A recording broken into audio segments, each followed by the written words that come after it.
All right, what's going on there, fellas? I got a short one for you today because we are kind of in the end of my prep for this upcoming strongman show. So we are buried in fatigue. Your boy is dragging ass, to say the least. And this session definitely not the most exciting. We continued with the planned weight progression. This will be my final heavy deadlift before the contest. Next week will be a little bit more of an endurance-centric session that is also not all that challenging. So final heavy week on the deadlifts here, and we did not go all out and do anything cool, unfortunately. So as you can see, I started out with my 5 rounds, kind of every minute on the minute hanging leg raises, where I've progressed those to be knees to elbows. I keep my foot on the gas in terms of my ab work all the way through my peak. That's just kind of a year-round thing for me, and my back is thankful for it. I just don't give myself the ability to take it away sometimes, because who knows if I will add it in back in time. And I find that once I'm conditioned to starting my sessions with that abs, it doesn't really detract from my performance.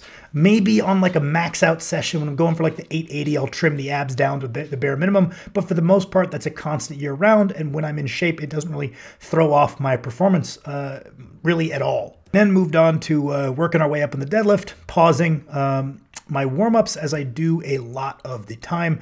My 45 pounds to the empty bar and 1 plate, I usually will do a complex of rows, RDLs, and then sometimes squats. Added back in the squats this week because I felt as though I was not staying in my legs quite the way I like. I think a lot of people have an exaggerated idea of like what a good technique deadlift is that involves like an unrealistically low hip positioning. But that being said, I sometimes don't stay in my legs quite as well as I would like. Just doing a little bit to warm up that squat pattern. It helped. You know, these 585 pauses are feeling pretty good. I can tell not quite as dialed as last week. The event day on Wednesday was quite heavy, so that's going to come at a cost in terms of fatigue.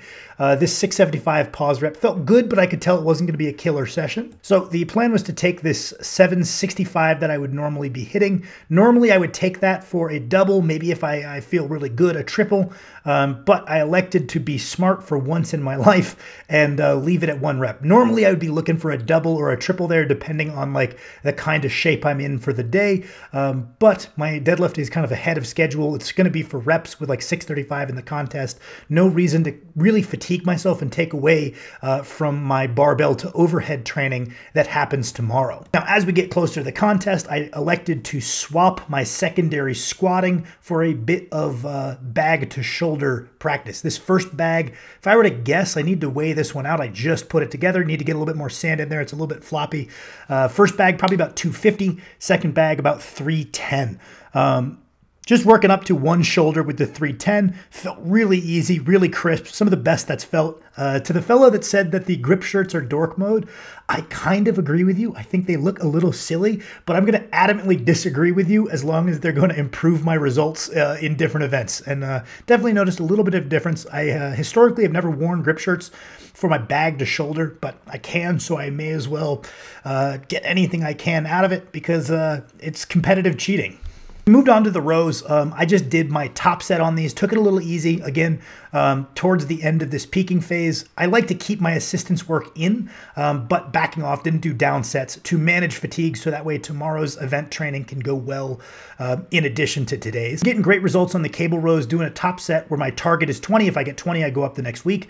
Rest 2 minutes. Take that same weight again, rest 2 minutes, take it again for 2 to 3 rounds. Rather than dropping the weight back, it ends up being like then 15, 12, 10. So repeating the weight for then following sets of RPE 8 to 9 after that real progressible tracked top set. So whichever one of you guys told me that the strawberry Uncrustables are better than the grape ones, you're a damn fool. That's all I got to say about that. Same thing on the hamstring curls, worked my way up to my 1 working set, trying to just beat the books there, but then trimmed off back off work. Hamstrings are feeling a little tight, so did a couple of back extensions. I got a bit of a saying with those. Just like how for gym bros, every day is arm day, it's always a good idea to do some curls because we all want big biceps. To me, the back extension is the strength athlete's curl. It's always a good idea for active recovery, for building work capacity in the hinging pattern, for building up your posterior chain in terms of hypertrophy. it's always a decent idea. Now, obviously we need to manage our fatigue, and doing ultra heavy back extensions every day might not be a good fatigue management strategy, but there's a reason that I will sprinkle those in many times through the week for different purposes. That's all I got for you guys. If you liked the video, leave a like. In the description, I have my Patreon where I answer people's training questions, considering starting logging my training written out on the Patreon. Just trying to add a little bit of value there, but I appreciate everybody who's on there to support the channel. It means a lot to me. Thank you, boys, as always.